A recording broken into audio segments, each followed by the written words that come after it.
Good morning students. आज हम class 11th के मैथ्स में रिलेशन फंक्शन चैप्टर के एक्सरसाइज 2.2 पर हैं। इसको एक्सप्लेन करते हैं। तो सबसे पहले 2.2 का क्वेश्चन नंबर 1 को देखें आप। Let A equal to 1 2 3 up to 14 define a relation R from A to A by R x y, यानी कि एक्स और वाई ए टू ए दोनों ही ए के एलिमेंट हैं, एक्स और वाई।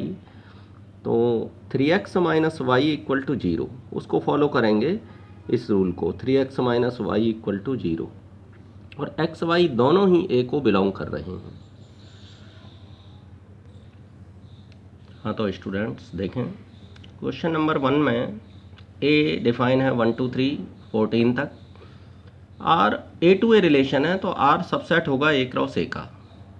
रिलेशन क्या है? ए टू ए, यानी कि दोनों ही ए और ए हैं, उनमें ए क्रॉस ए का सबसेट होगा। तो आर क्या है? X y. उसके जो ऑर्डर्ड पेयर बनेंगे वो एक्स वाई की फॉर्म में होंगे और रूल फॉलो होगा 3x minus Y equal to 0। इसे ऐसे भी लिख सकते हैं R Y equal to 3x। ये देखिए गिवन है 3x minus Y equal to 0, या हम कह सकते हैं कि y इक्वल टू 3x। तो अब हम बताएंगे कि ये r क्या है। अगर हम इसे रोस्टर फॉर्म में लिख दें तो देखो, अगर हम 1 ले लें, दोनों ही a को बिलोंग करेंगे वो। अगर ये 1 ले लें तो कितना हो जाएगा? 1 3 जा 3, और ये 2 ले लें तो 6, और 3 ले लें तो 9, और यहाँ 4 ले लिया तो 12। अब बताइए, अगर हम यहाँ 5 ले लेते हैं तो 15 हो जाएगा। 15 इसमें है नहीं, दोनों ही ए के एलिमेंट है ना, एक्स भी और वाई भी। तो अगर 5 ले लेंगे तो 15 हो जाएगा। तो ये यहीं ब्रेक हो गया। ये ऑर्डर्ड पेयर आप देख रहे हैं, ये यहीं ब्रेक हो गए। अब इससे आगे नहीं जाएंगे। तो इस तरीके से अब उसने पूछा है क्वेश्चन में कि राइट डाउन इट्स डोमेन। जो डोमेन है वो क्या है? डोमेन हो गया डोमेन, कोडोमेन, रेंज। अब आप देखें, जो फर्स्ट कंपोनेंट होते हैं वो डोमेन होते हैं। तो फर्स्ट कंपोनेंट क्या है? 1 2 3 4। और रेंज क्या है? रेंज है, आप जानते हैं, जो y की, जो x की वैल्यूज है वो तो डोमेन है, और जो y की वैल्यूज हैं वो रेंज है। देख रहे हैं y में 3 6 9 12। तो 3 6 9 12 ये आपके रेंज हो गई। और कोडोमेन क्या हुआ ये देखें। कोडोमेन में आपका, अब आप देख रहे हैं, मैंने आपको बताया था कि कोडोमेन में तो पूरा ही आएगा, और डोमेन में, वो रेंज में मैंने आपको बताया था कि जैसे फंक्शन में मैंने आपको बताया था, पहला डोमेन है, दूसरा कोडोमेन है, और उसमें जो y की वैल्यूज होती हैं वो रेंज हो जाती हैं। तो कोडोमेन इसमें पूरा का पूरा a हो गया। क्या है? 1 2 3 और 14 तक, ये आपका कोडोमेन हो गया। तो रेंज क्या है? डोमेन क्या है? x की वैल्यूज। अब रिलेशन में बात ये है, रिलेशन में ये फंक्शन में तो हर एलिमेंट की कोई ना कोई इमेज होती है। ए के हर एलिमेंट की बी में कोई ना कोई इमेज होती है, लेकिन रिलेशन में ऐसा नहीं होता। रिलेशन में छूट सकते हैं एलिमेंट उसमें, क्योंकि फंक्शन की तो ये कंडीशन ही ये होती है कि every element has its unique image. लेकिन यहाँ वो कंडीशन अप्लाई नहीं है, इसलिए डोमेन में ये ध्यान रहे कि पूरा का पूरा ए नहीं आएगा डोमेन में। उसमें सिर्फ x की वैल्यूज आएंगी डोमेन में, जो y वैल्यूज ले सकता है वो रेंज में आ जाएंगी। चलिए क्वेश्चन नंबर 2 देखें हम। सेकंड क्वेश्चन में आप देख रहे हैं कि लिखा हुआ है define a relation R on the set N of natural number R x y, y equal to x plus 5, x is a natural number less than 4, x y belong to N. अब इसके हमें क्या करना है कि roster form में लगाना है इसको, रिलेशनशिप यूजिंग रोस्टर फॉर्म, और write down domain and range.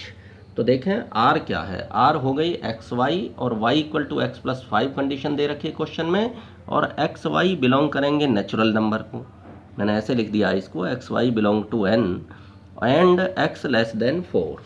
अब आप देख रहे हैं कि ये मैं रोस्टर फॉर्म में लिख रहा हूँ इस रिलेशन को, कि 4 से छोटे जो नेचुरल नंबर होते हैं वो क्या है, ये आपको क्लियर है। 1 से स्टार्ट होते हैं नेचुरल नंबर, 1 2 3 4।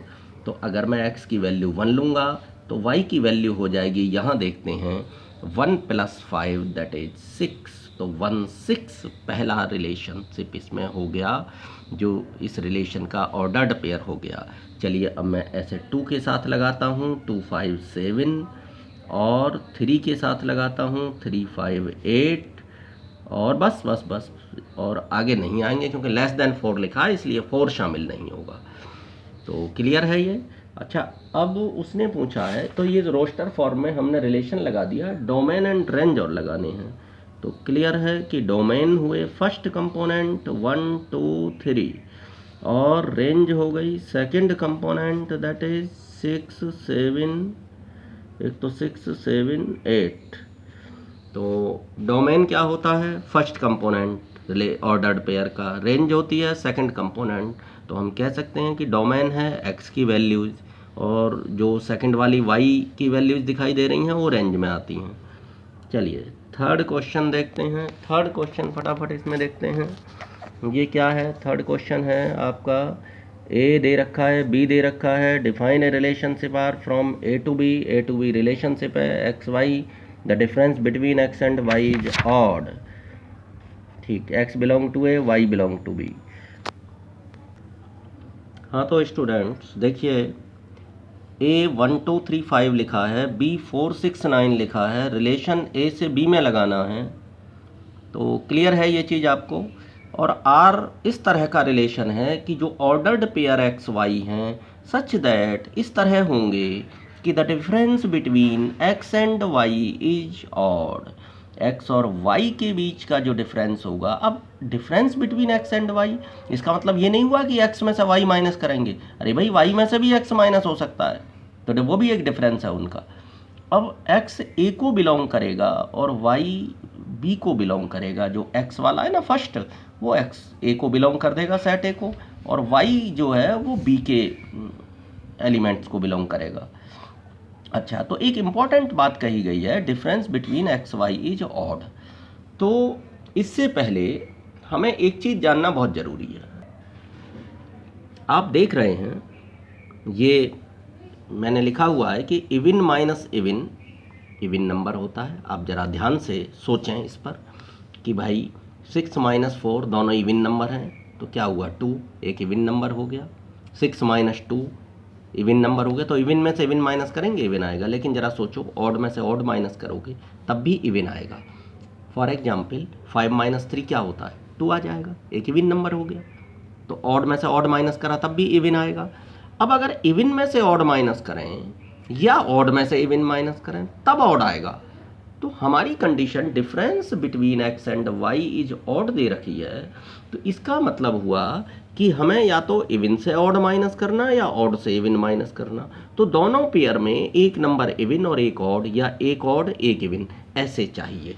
चलिए तो अब हम इसको रिलेशन को लिखते हैं। कैसे लिखेंगे, देखिए अगर मैं 1 के साथ लिखता हूँ तो 1 के साथ पेयर में मुझे दूसरे सेट में से वो चाहिए, 1 क्या है ऑड नंबर, तो वो चाहिए जो इविन हो। तो चलिए मैंने लिख लिया 1 4 और 1 6। अब मैं यहाँ 1 9 नहीं लिख सकता क्योंकि दोनों ऑड हो जाएंगे और इनका डिफरेंस 9 - 1 8 इविन आ जाएगा। तो क्लियर है। चलिए अब मैं यहाँ लगाता हूँ 2, लेकिन 2 क्या है, 2 एक इविन नंबर है। तो इविन के साथ मुझे क्या चाहिए, ऑड चाहिए। तो 2 9। अच्छा, अब ऑड तो सिंगल ही है बी में, अब मुझे 3, तो 3 क्या है, इविन, वो ऑड नंबर है। ऑड के साथ मुझे क्या चाहिए, इविन नंबर चाहिए। तो 3 4 और 3 6, क्योंकि उसकी कंडीशन पूरी होती रहेगी ना, डिफरेंस ऑड चाहिए उसे। अब 5 भी एक ऑड नंबर है, तो 5 के साथ भी इवन लगा दीजिए। 5 4 और 5 6, ये देखिए, तो आपका ये आ गया। अब क्या आ गया, देखिए तो क्लियर हुआ आपको ये चीज़ क्या कैसे आ गई। अब आप ये देखें कि क्या पूछा है इस क्वेश्चन में। क्वेश्चन नंबर 3 में पूछा है write R in roster form. इसके अलावा कुछ नहीं पूछा, सिर्फ रोस्टर ऐसे ही लिखवाया जैसे ये है, और आपका कंप्लीट हो गया सॉल्यूशन इसका, क्वेश्चन नंबर 3 का। हाँ तो स्टूडेंट्स आप देख रहे हैं क्वेश्चन नंबर 4। क्वेश्चन नंबर 4 में कहा गया है कि ये दो सेट हैं, ये दो सेट आप देख रहे हैं, और इनको हमें फर्स्ट पार्ट है इनका सेट बिल्डर फॉर्म में लिखना है, दोबारा फिर रोस्टर फॉर्म में लिखना है, इनके डोमेन रेंज पता करने हैं। तो क्लियर है, देखो इस तरीके से ये दे रखा है, पी और क्यू दो सेट हैं, इनको फर्स्ट में लिखा हुआ है कि सेट बिल्डर फॉर्म, और आप जानते हैं कि सेट बिल्डर फॉर्म में क्या होता है, उसकी कुछ ना कुछ प्रॉपर्टी यूज करते हैं। तो एक्स वाई ये पेयर इस तरह होंगे सच दैट, कैसे होंगे आप देख रहे हैं, एक्स और वाई में क्या रिलेशन देख पा रहे हैं कि जो वाई कंपोनेंट है वो 2 कम है इससे। तो लिखेंगे कि y equal to x minus 2, y जो है वो x में से 2 माइनस है। और अच्छा ये आ गया आपका, और इसमें एक चीज़ अभी रह गई, थोड़ी सी कमी रह गई। देखो x belong to p, x किसको बिलोंग कर रहा है, p को, और y belong to q, y q को बिलोंग कर रहा है। देखो ये चीज़ और हमने लिख दी। तो क्लियर है कि सेट बिल्डर फॉर्म की कंडीशन पूरी हो गई, प्रॉपर्टी आ गई, x और y डिफाइन हो गए, वो p को बिलोंग करता है, y q को बिलोंग करता है। ठीक, अब इसको सेकंड पार्ट में लिखा हुआ है रोस्टर फॉर्म में लिखिए। तो r equal to roster form में क्या है, देखिए 5 3 ऑर्डर्ड पेयर लिख देंगे, ये रोस्टर फॉर्म कहलाता है। 6 4 आपने सेट में पढ़े थे, सेट बिल्डर फॉर्म और रोस्टर दोनों फॉर्म। 7 5 ये रोस्टर फॉर्म हो गई, क्या हो गई, ये रोस्टर फॉर्म। फर्स्ट वाला पार्ट क्या है, ये सेट बिल्डर फॉर्म है, रोस्टर या लिस्टिंग फॉर्म ये। अच्छा, और है roster form. What is domain and range. अब देखिए डोमेन बिल्कुल क्लियर है। डोमेन क्या हो गया, जो x की वैल्यूज हैं वो हमारी डोमेन हो गई, दैट इज 5 6 7। और रेंज क्या हो गया, बिल्कुल क्लियर है, रेंज हो गई जो y की वैल्यूज हैं, दैट इज 3 4 5। ये हो गई हमारी डोमेन और रेंज इस क्वेश्चन की। क्वेश्चन नंबर 4 क्लियर है आपको। अच्छा, तो क्वेश्चन नंबर 5 पर चलते हैं। 5 क्या कहता है, ए दिया हुआ है, R be the relation on A पर आर कोई रिलेशन है, यानी कि ए टू ए है।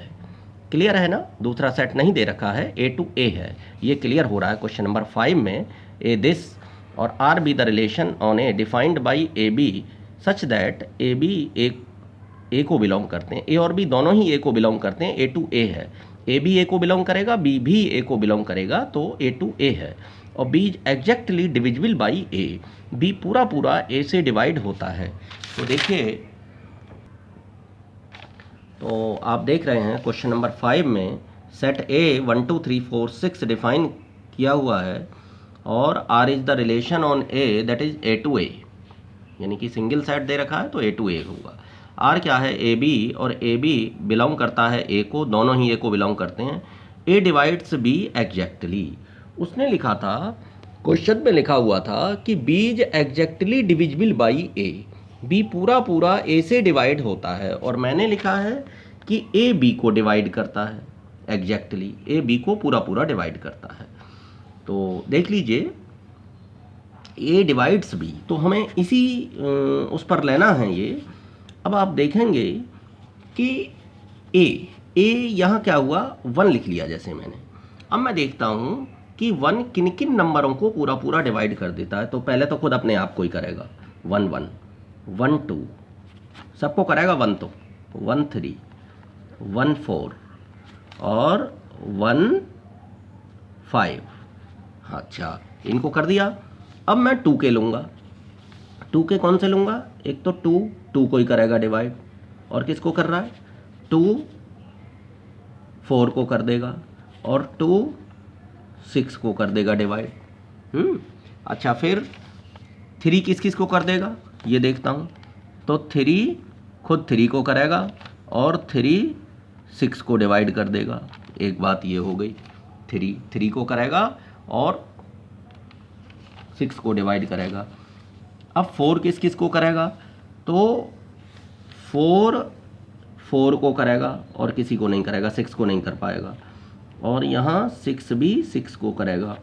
तो ये हमारे रोस्टर फॉर्म में ये हो गई। तो क्या पूछा है इसमें, देखिए राइट, ये है question number 5, right R in roster form. हम लिख चुके हैं रोस्टर फॉर्म में। फाइंड द डोमेन आर और रेंज, डोमेन और रेंज और निकालने हैं बस इसके। तो डोमेन, अब देखिए यहाँ डोमेन क्या हुआ, डोमेन देख रहे हैं आप, ये अभी निकाला हुआ है। तो इसमें डोमेन देखिए, डोमेन क्या होता है, जैसे अभी तक हम देख रहे हैं एक्स की जितनी वैल्यूज हैं वो सारी डोमेन कहलाती हैं। 1 2 3 4 6 सभी आ गए इसमें, चाहे उन्होंने एक नंबर डिवाइड किया है या 2 किए हैं 4 किए हैं, और ये तो हो गया डोमेन। अब रेंज, रेंज में भी हम देख रहे हैं जो y की वैल्यूज हैं उसमें भी हमें सभी मिल रहे हैं 1 2 3 4 6। तो ये डोमेन रेंज हो गए इसके। तो स्टूडेंट्स क्लियर है बिल्कुल ये क्वेश्चन नंबर 5। हाँ तो स्टूडेंट्स क्वेश्चन नंबर 6 हमारा है, आर को कुछ इस तरीके से डिफाइन किया गया है, x और x प्लस 5। देखिए x की जगह x है और y की जगह x प्लस 5 यहाँ लिख रखा है। और x बिलोंग टू, किसको बिलोंग करेगा x, 0 1 2 3 4 5, ये पूरा सेट दे रखा है। अच्छा ठीक। तो अब सबसे पहले तो डोमेन रेंज निकालने से भी पहले, डोमेन रेंज इसमें पूछे गए हैं इस रिलेशन के, तो पहले तो हम रिलेशन ही डिफाइन कर दें, किसमें, लिस्टिंग फॉर्म में अभी लेते हैं इसको।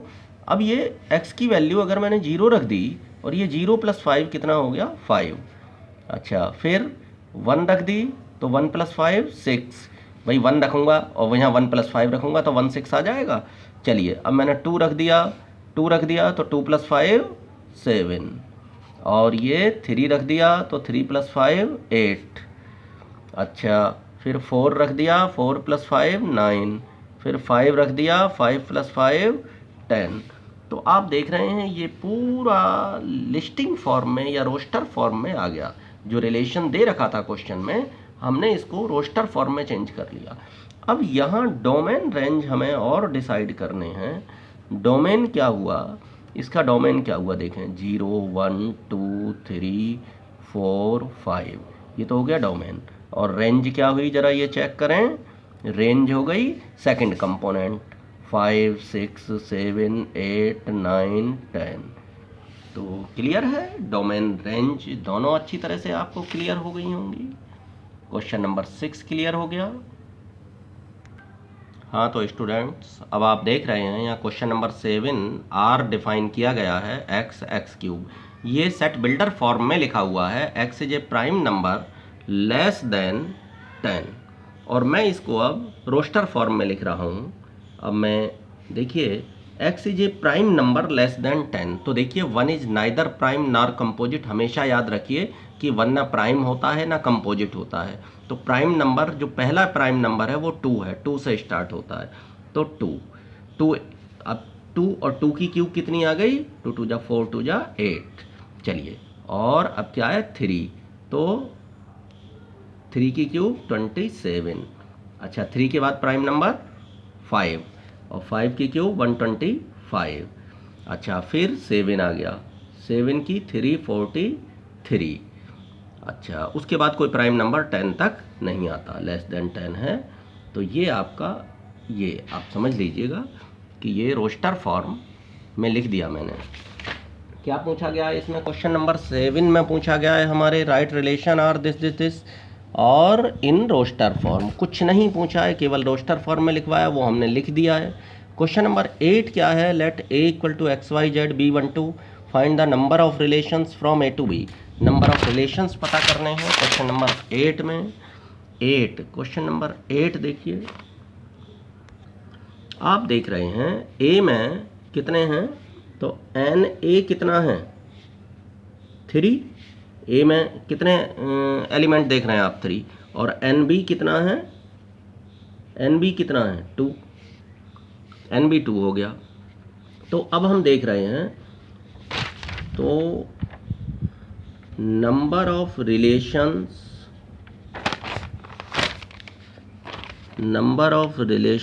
इन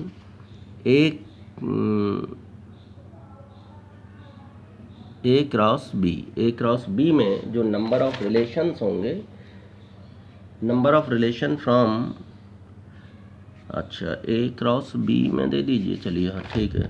तो 2 की पावर 3 × 2, यहाँ जो ए क्रॉस बी में नंबर ऑफ एलिमेंट्स होंगे वो कितने हो गए 6, और नंबर ऑफ रिलेशन 2 की पावर, क्योंकि जो सबसेट होते हैं वही तो होंगे, 3 × 2 = 6, दैट इज 2 की पावर 6, यानी कि 64 जो नंबर ऑफ रिलेशंस यहाँ आएंगे इसमें, तो कितने आएंगे, ए क्रॉस बी में जो नंबर ऑफ रिलेशंस आएंगे वो कितने आएंगे, ए टू बी जब हम लगाएंगे इसको, तो 3 2, तो 6 एलिमेंट हो गए, और 6 एलिमेंट के जो सबसेट बनेंगे वो 2 की पावर 6, दैट इज 64। तो जितने सबसेट हैं नंबर ऑफ रिलेशंस उतने ही बन सकते हैं। अच्छा,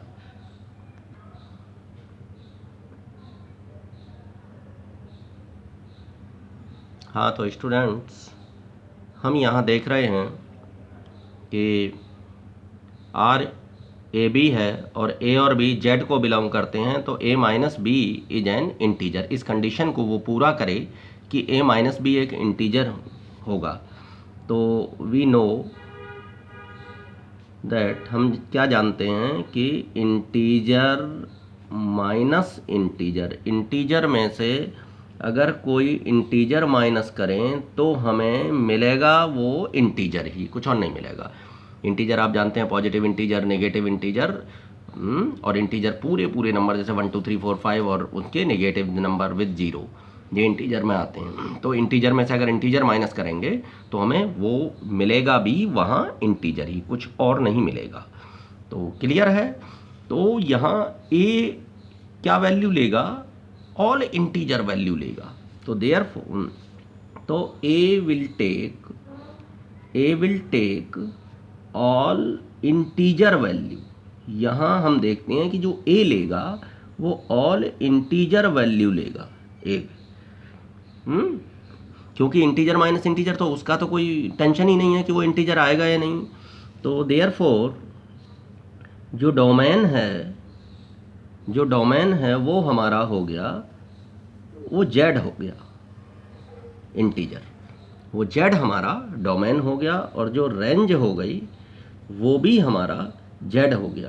क्यों कि जब बी की जो वैल्यू होगी, बी भी ऑल वैल्यूज इंटीजर की एक्सेप्ट करेगा, क्योंकि कंडीशन फुलफिल किसी भी इंटीजर वैल्यू में हो जाएगी, बाउंडेशन यहाँ कुछ नहीं है। तो डोमेन भी जेड होगा और रेंज भी जेड होगा। इस तरीके से ये क्लियर हो गया, क्योंकि अगर ये कंडीशन पास नहीं होती तो बाउंडेशन लगती, फिर पूरा जेड नहीं हो सकता था, लेकिन दोनों में कोई भी बाउंडेशन नहीं है और दोनों जेड को बिलोंग करते हैं, इसलिए डोमेन रेंज दोनों ही जेड होंगे। तो स्टूडेंट्स, आप इसे फेयर नोटबुक में पूरी एक्सरसाइज कंप्लीट करना और प्रैक्टिस करना, वेल प्रैक्टिस्ड होइए, हर चीज़ को अच्छी तरह से समझें। और मैथमेटिक्स में ये है, अगर आप पिछले लेक्चर्स को अटेंड नहीं करेंगे और न्यू लेक्चर अटेंड करेंगे तो हो सकता है कि वो आपकी समझ में ना आए, इसलिए बिल्कुल सिस्टमेटिक तरीके से लेक्चर अटेंड कीजिए, एक के बाद दूसरा उस चैप्टर का। Thank you, have a nice day.